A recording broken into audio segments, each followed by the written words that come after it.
understood as a data set. Ready? Ready. Okay.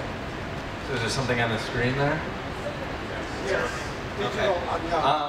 So, you know, at first I want to say, feel free to stand up, move around, and get close to these images because the sun is just, it's terrible in here right now. And this is a really visual presentation, so I think if you're sitting down in the back, you're not going to be able to see too much. All right, so today I'll be presenting the initial research and development of Digital Anyang for APAP 2010.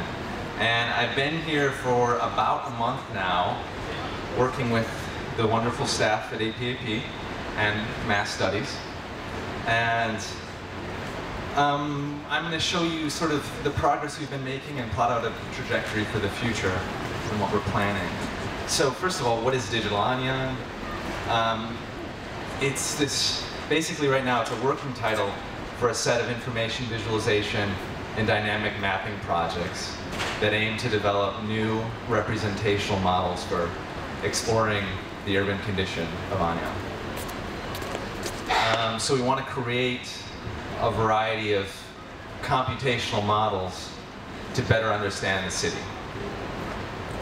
And before I get too far in the specifics of what we're doing, I thought it would be best to give a little survey of like the other contemporary projects in this discipline.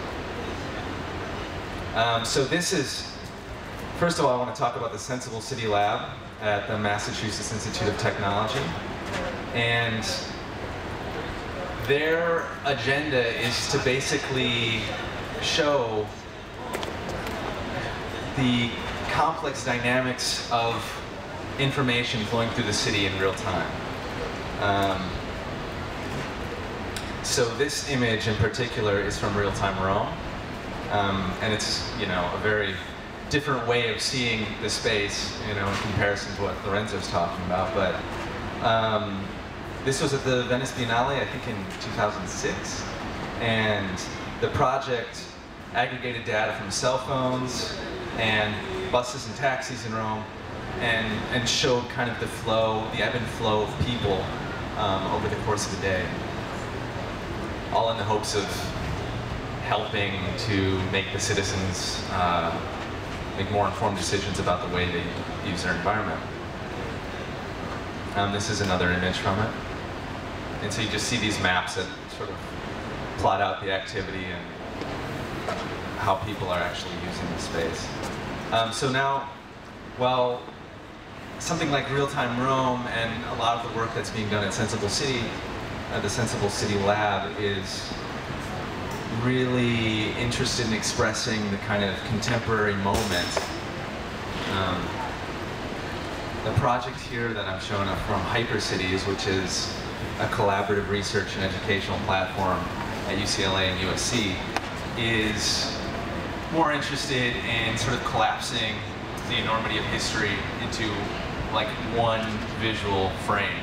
So collecting all these maps over, you know, hundreds of years and presenting it in a Google Maps type framework.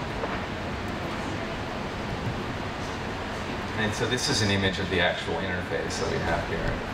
So on the sidebar there, you can see all these ancient maps from Los Angeles, and you can adjust the opacity and sort of see how they've shaped development and led up to the present moment. Okay. And so with that in tow, let's go on to what I've been up to since I've been here in current work. So again, to reiterate, we want to develop a set of interactive, participatory visualization models that explore the dynamics of Anyang and present new ways of seeing the city as an organic web of embedded, socially activated metadata.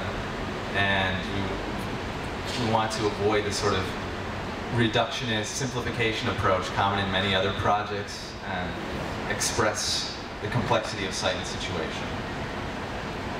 So, what have we been doing? We've been collecting maps. Maps. So we have the physical terrain, kind of the urban development over the past 60 years, subway road networks, and sort of scaling them and combining them together to arrive at some sort of image of the progression, the development of the city. And in order to display this, we're relying on the visual model that Kyung and I worked on for the New Silk Roads project, in a way of sort of mapping out how this change has occurred. And so now I'll show you the exploding Anyang visualization.